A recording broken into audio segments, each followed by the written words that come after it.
I have always wanted to have a neighbor just like you.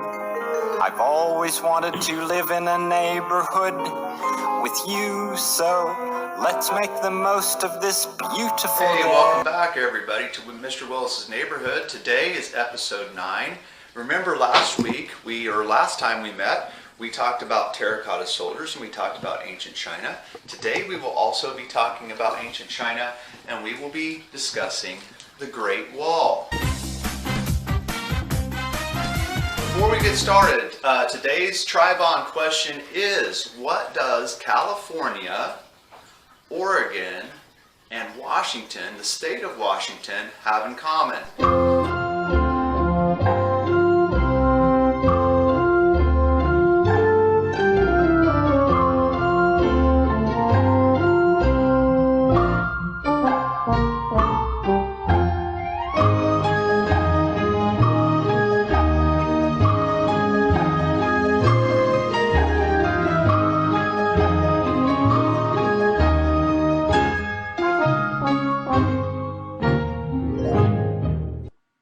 If you guessed the Pacific Coast, you are correct. The state of Washington, Oregon, and California all border on the Pacific Coast. Also, the state of Alaska and the state of Hawaii would border on the Pacific Coast as well. Today's topic is going to be the Great Wall of China. In a little bit, I'll be reading you the book, of course, is titled The Great Wall of China. But before we start reading and we get involved in what our activities are, let's do a little geography. First of all, China is located in Asia. Okay? And if you look here, straight to the north of Asia is a country called Mongolia. Well, a long time ago, the Mongolians, which lived to the north, would come down into China and they would raid China, and then they would go back. Well, emperor after emperor tried to figure out a way to solve that. Finally, there was an emperor, the one we talked about the other day, the cruel guy, Qin Shi Huangdi. He decided they were going to build a wall. And that wall was a wall that would separate the country of China and the country of Mongolia. So that wall was built all the way across the northern border of China. It is said that the wall is like 4,000 miles long. That is longer than it is to go from San Francisco to New York. Now, the Great Wall does go back and forth like a river because it goes with the contours of the land. But there are other things that we can learn about the Great Wall of China. For example, when the Great Wall was built, it took 10 years. Now, this wasn't people that volunteered and said, pick me, I want to be involved in. Remember, Qin Shi Huangdi, he was very, very cruel to his people. And he actually forced people, took them from their homes. Some never returned. It is said that estimated like 1 million people took to build the Great Wall. It took them 10 years. And during that 10-year time period, it is estimated that over 100,000 people died. Now, when those people died, maybe they were trying to escape or their body had broken down while trying to build the wall, they were discarded. They were thrown into the wall and they were actually buried inside of the wall. So to the Chinese, sometimes they don't call it the Great Wall. They call it the Wall of Sorrows. Okay, so now it's story time. The story we're going to read is called The Great Wall of China. This is a William Allen White award-winning book. Here's our first page. You can see here, you can see the Mongolians. They're coming down from the north and they're raiding the villages. So it says, about 2,200 years ago, King Qin conquered the kingdoms of Han, Sun, Yin, Yu, Qi, Chai, Chou, Chu, Wei, Wai, Wu, and Lu. That sounds like a Dr. Seuss book. Tiny Qin became a huge empire, today known as China, and King Qin became known as Qin Shi Huangdi, the first supreme emperor of China. China was difficult to manage. Each of the kingdoms had its own system of weights, measures, money, writing.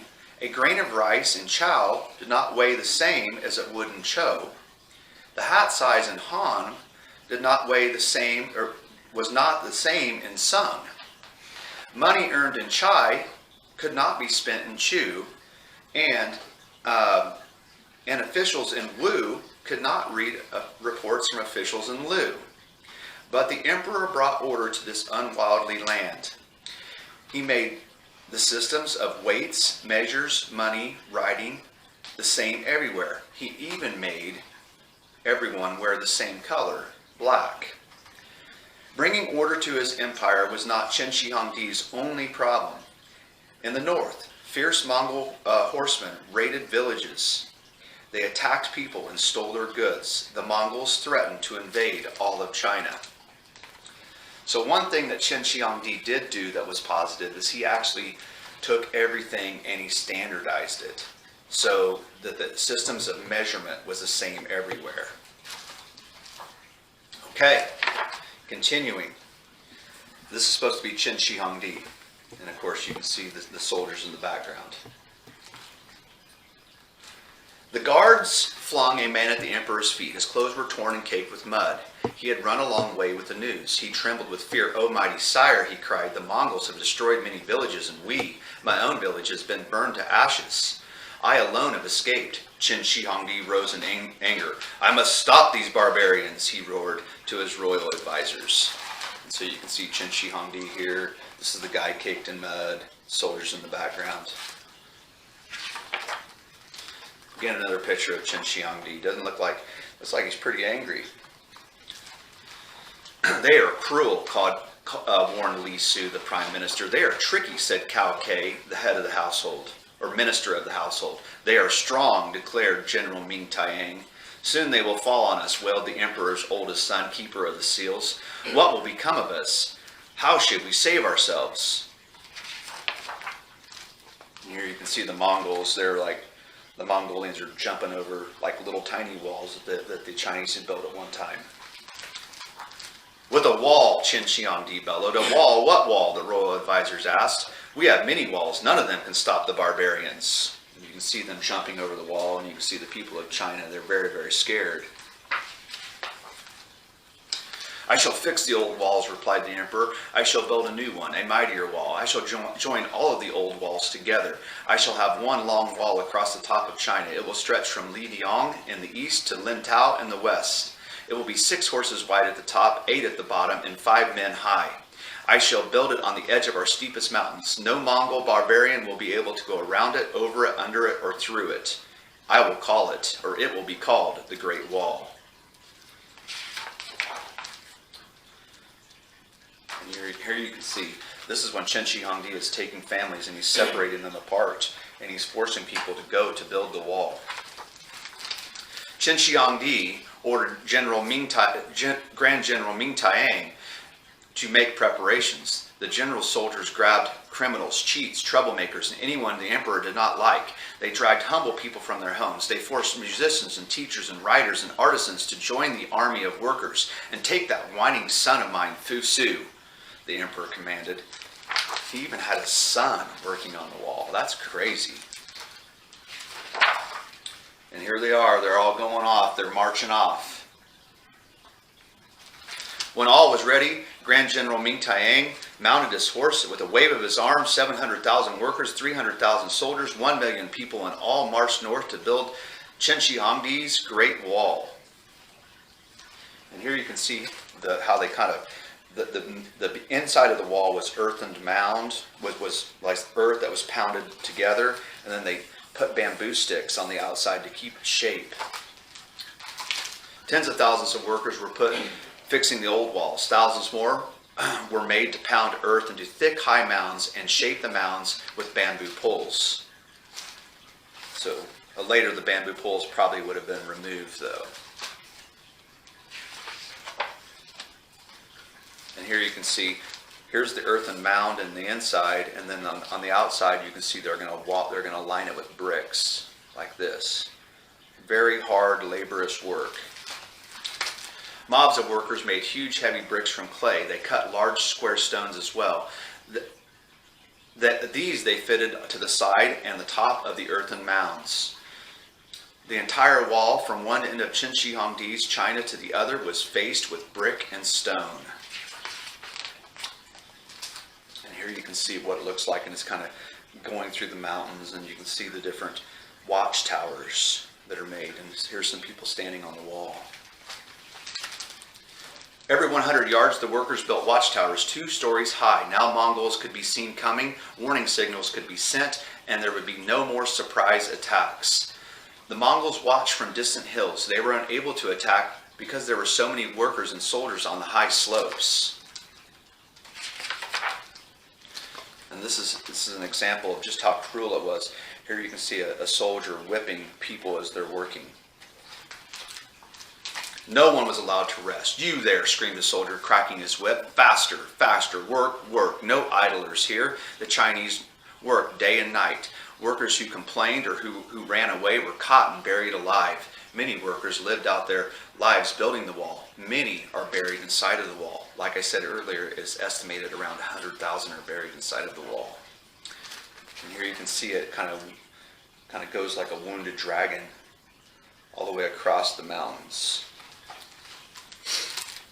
The wall grew slowly, winding up and down the mountains. Roadways were put on top, and they were paved with 3 layers of brick. They connected the watchtowers. They were wide enough to hold 10 soldiers standing side by side.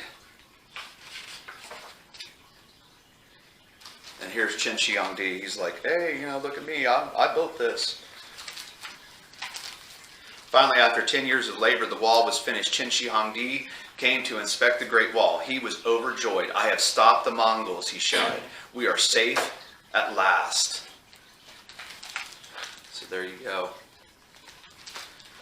And then we just have a few facts on the last page. Qin Shi Huangdi was right. The Great Wall was so strong that the Mongols did not threaten China again for more than 1,000 years. Later, other emperors improved Qin Shi Huangdi's Great Wall. The last improvements were made by the Ming emperors between 1368 and 1644 AD. Today, the Great Wall creeps across the north of China like a wounded dragon. Sections of the 3,750 miles of wall lie in ruin. However, the People's Republic of China are restoring the Great Wall in certain parts. The wall will remain as a testament to China's long history, strength, and the constant toil of their people. So yesterday, or earlier this week, you would have made a terracotta soldier. Today's assignment is you need to make the Great Wall. First of all, one thing you could do is you could actually draw the Great Wall, like right here. Okay? You could make the Great Wall out of Legos. And or before I show you the coup de grace, you could make the Great Wall on Minecraft. I know some of you guys really like the game Minecraft. I know my son Bradley does. He plays it all the time. You guys could make the Great Wall on Minecraft. Or you could make the Great Wall out of Rice Krispie treats. Now, I am not the cake boss, but that's my attempt to make the Great Wall out of Rice Krispie treats. Now, you can try to do it. The thing I would like you to do on every one of your projects is if you make it out of Legos, Rice Krispies, Minecraft, you draw it, send me a picture of it. You can do that via email. The last thing I would like you to do is Flipgrid or send me a Google Doc on 10 amazing facts that you learned about the Great Wall. I'll give you one. The Great Wall is said to be one of the only man-made objects that can be seen from outer space. Okay, have fun, enjoy. I can't wait to see your projects. Can't wait to see you the next time on Mr. Willis's Neighborhood.